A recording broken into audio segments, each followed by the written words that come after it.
So nice to see you here, all of you with very, very pretty, beautiful faces as usual. Good morning to everyone present here. I hope you will give your 100% attention to this teachers training session, which is planned, organized by the school management, a CO sir, a principal ma'am, and of course they want you to take some information which will remain with you forever and which will help you to do your best as a mother teacher.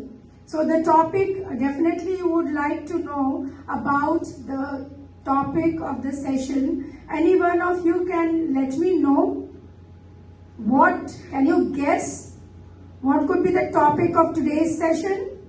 Yes, I want. Okay, it is about foundations of growth. So the topic is very, very related to the foundation of growth. It is understanding early childhood development. The topic is understanding, which will include developmental milestones, the stages. What are milestones? The stages. And learning domains. What are the different learning domains which are required during the early childhood? And of course, the age-appropriate expectations.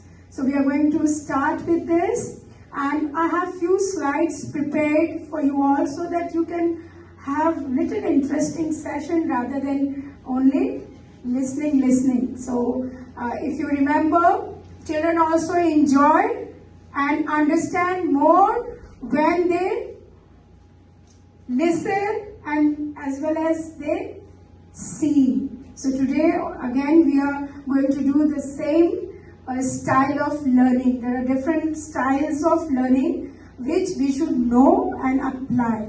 So today is about foundations of growth. So here we are going to learn about the early childhood development. So as we can see, the first 5 years, the period of remarkable transformation. So one of you, can you please stand up and read? Who is going to volunteer for reading? Please be active participant. Yes, you're most welcome. Please come, Shweta ma'am here.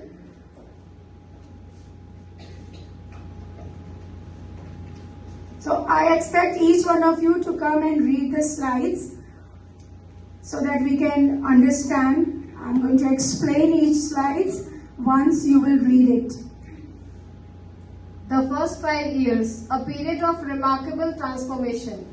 Brain development, brain growth is most rapid before age 5, forming the neural architecture for all future learning, behavior and health. Lifelong impact, experiences during this window shape cognitive, emotional and social pathways, setting the trajectory for a lifetime. Thank you, Shweta ma'am. So, now I'm going to ask you one question here. What can a child do at age 3 years that he or she could not do at 2 years? There are milestone, means the stages, the growth in every child. So do you think that the child who can do some activity at the age of 3 years can also do the same activity at the age of 2? Yes or no? No, definitely no. So please try to recall what activity have you noticed that the child of 3 years old can do, which a child of 2 years old can't. Any activity? I am going to tell you, of course, but try to recall. Those who are mothers, they will be able to answer that when your child was at the age of 3, he was able to do this, but at age of 2, he was unable. Examples? Should I give the example? Yes, like a child can speak in sentence. At what age? Of course, at the age of 3 also, they start speaking sentence. So, they speak sentence at the age of 3. But can they speak a full, proper sentence at the age of 2? No. He breaks and speaks. And then, what is the age when the child can run confidently? What is the age when the child can run confidently? I want the answer from you. I'm talking about 3 and 2 years. 2 years. Are you sure? Very confident. 3. And what is the age when the child follow instructions? Start following simple instructions. 2 years, yeah, simple instruction if we share, they are able to understand, but the instruction should be very simple. And at the age of 3, they are able to understand little complicated instructions as well. And which age they start playing with their friends? So do you think at the age of 3, they play less? They are not that social as they are social after the 3 years of age. Now, children develop continuously. This shows that there is a continuous development in the children. Understanding this development will help us to do what? Why should we know about the development of the children? What we have to do with it? Any answer for this? Why we should learn about these developments in the children? If we will know about the development in the children, the play groups teachers and the LKG teachers and UKG teachers, what is going to help them out? If they understand these changes and the development in the children, what do you think that you are going to benefit with it? I think we will be able to teach effectively. We will be able to teach them better. Yes? Yes, definitely. So, unless and until we will not know the child development, at what age, what this child can do, and what are the expectations, we will not be able to help the child. Sometimes we even force. The child is in that age group that he cannot do that particular activity, and we have more expectations from the child. And then we label the child by saying that he is not intelligent, he is not able to do. But the reason is not that he is not mentally developed. It is because of his age or her age that the child is not able to understand your instruction or carry on with the activity which you are expecting the child to do. So, what is early childhood development? First, I would like to define. Let me move forward here also. This next slide, let's see. And who is ready to read now? The PILES framework, domains of growth. So here I would like to invite someone, please, to just read out what are the different domains. Yes, Diksha, please. There are, I can see here, there are physical, intellectual, language, emotional, social domains. So now Diksha ma'am is going to read these. The PILES framework, domains of growth. Child development is multidimensional.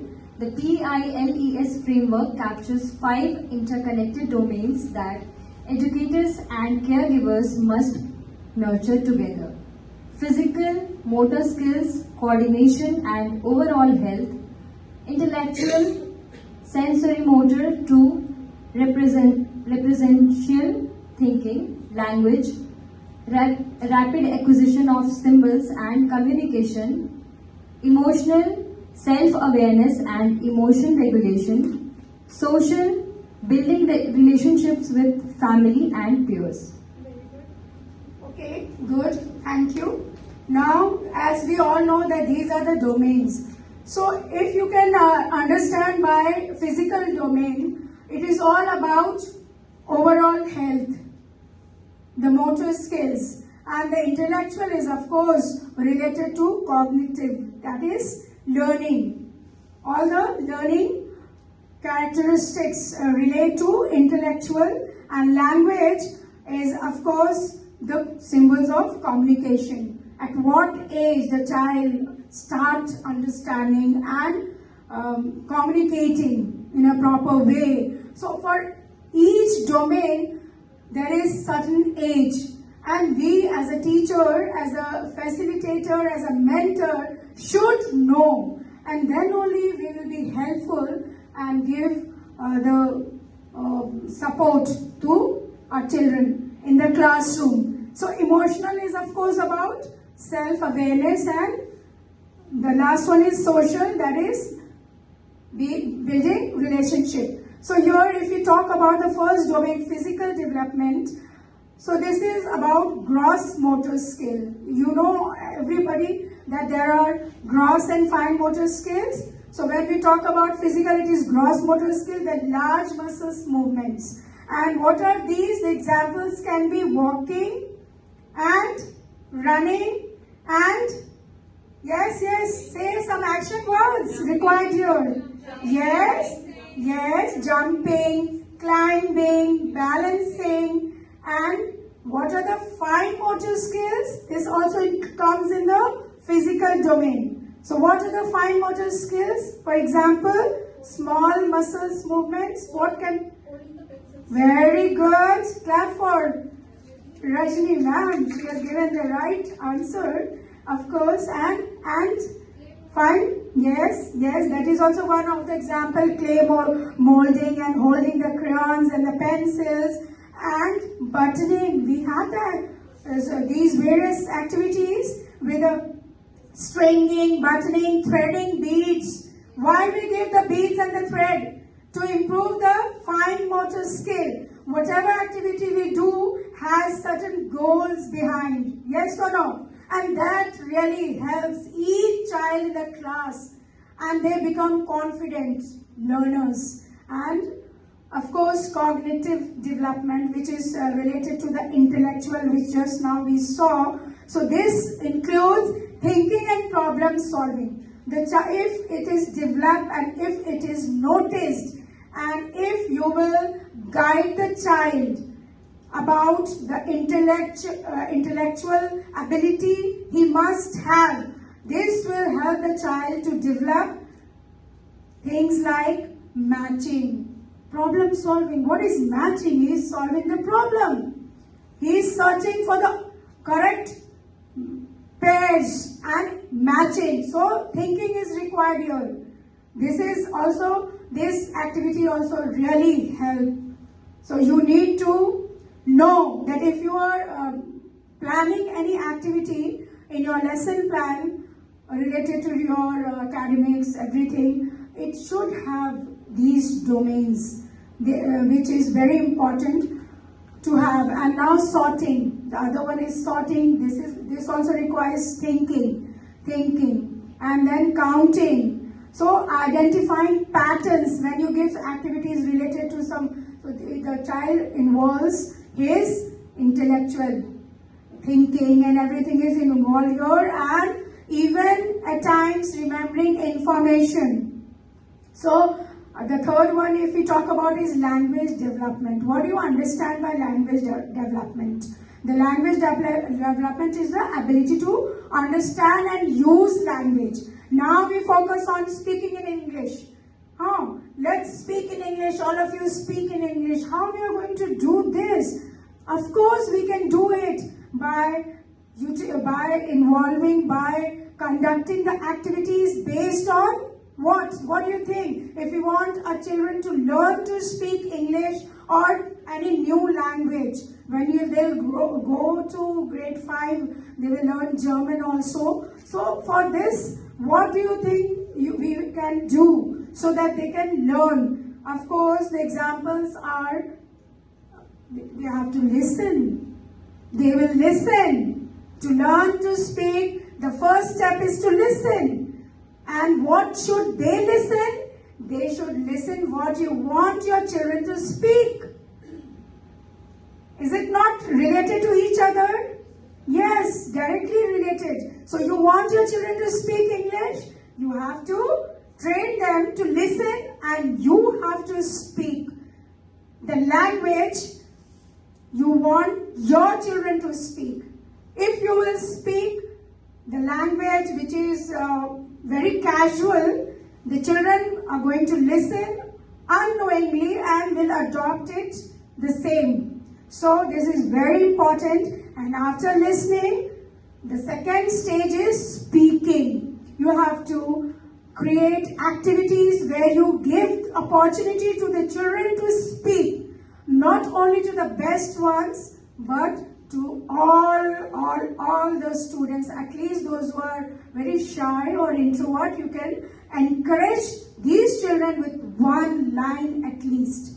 So this will help to gain confidence and become a good speaker. And then vocabulary building. This is also language development. The child is not having the vocabulary bank. It goes for adults also. If we don't have the words, what are the vocabulary? Means the different words. If we don't have the word bank, how we are going to speak? So this will help them to frame sentence in a better way if you will help them with the sight words, with the vocabulary building activity, and of course storytelling helps in all this. Storytelling is what? It is about listening, speaking, and word building, language development also. Storytelling helps a lot in language development. So storytelling, we take it just as storytelling, but it has a very, very vital impact in learning.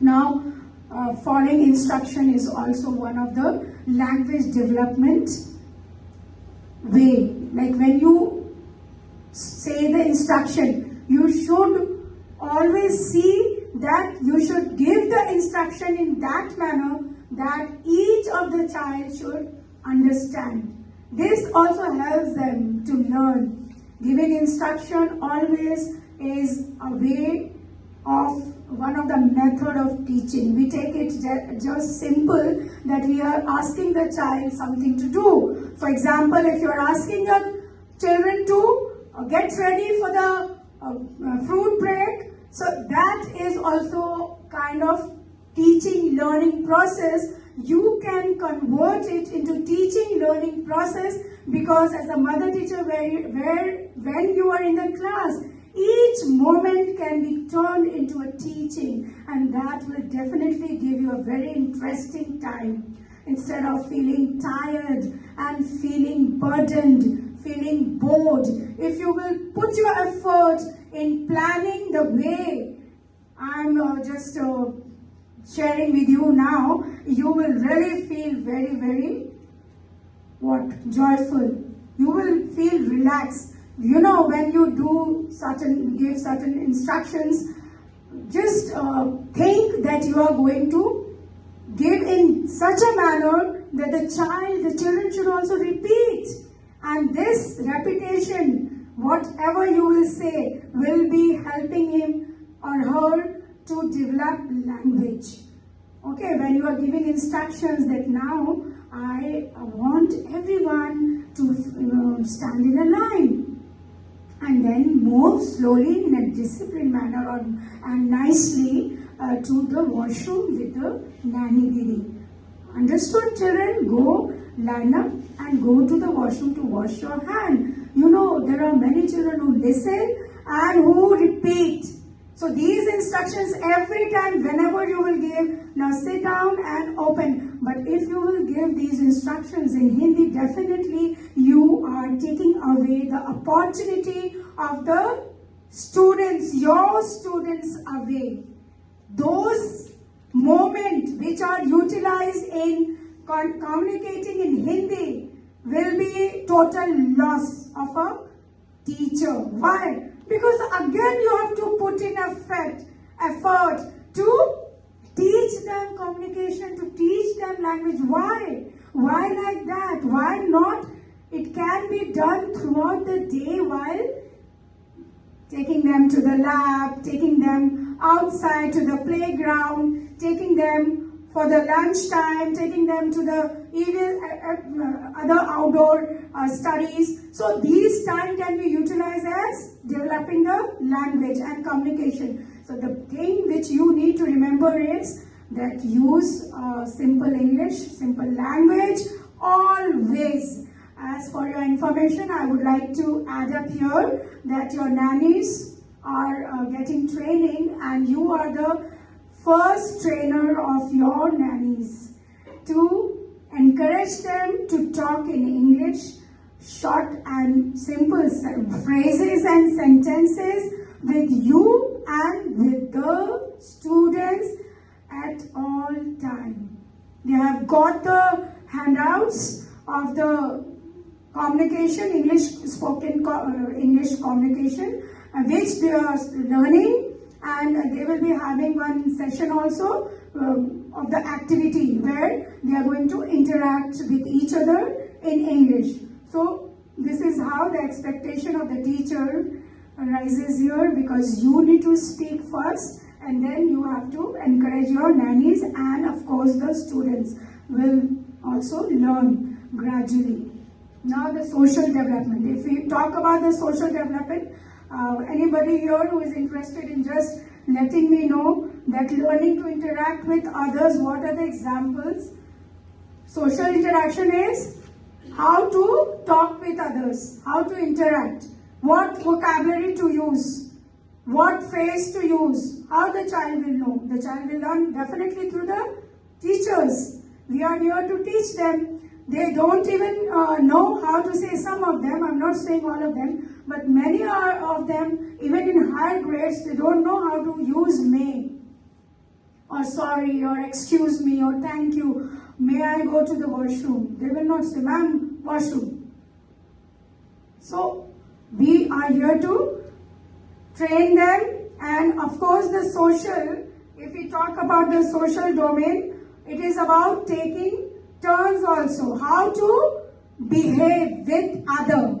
That's sharing, caring, whatever we expect from children. They are the single children these days. Most of the family have single child, and this is the reason why they have become what? Yes, answer from you. Unsocialized. They are not that social. They don't know how to share. With whom are they going to share? Because they are the single, pampered, cute little angels at home. And every time what they are asking is being fulfilled by the parents, because if they will not fulfill, the child will show the tantrums, because they know how to get from the parents. So to avoid that tension, what the parents are doing? They are just giving and saying, okay, it's okay, next time don't do this.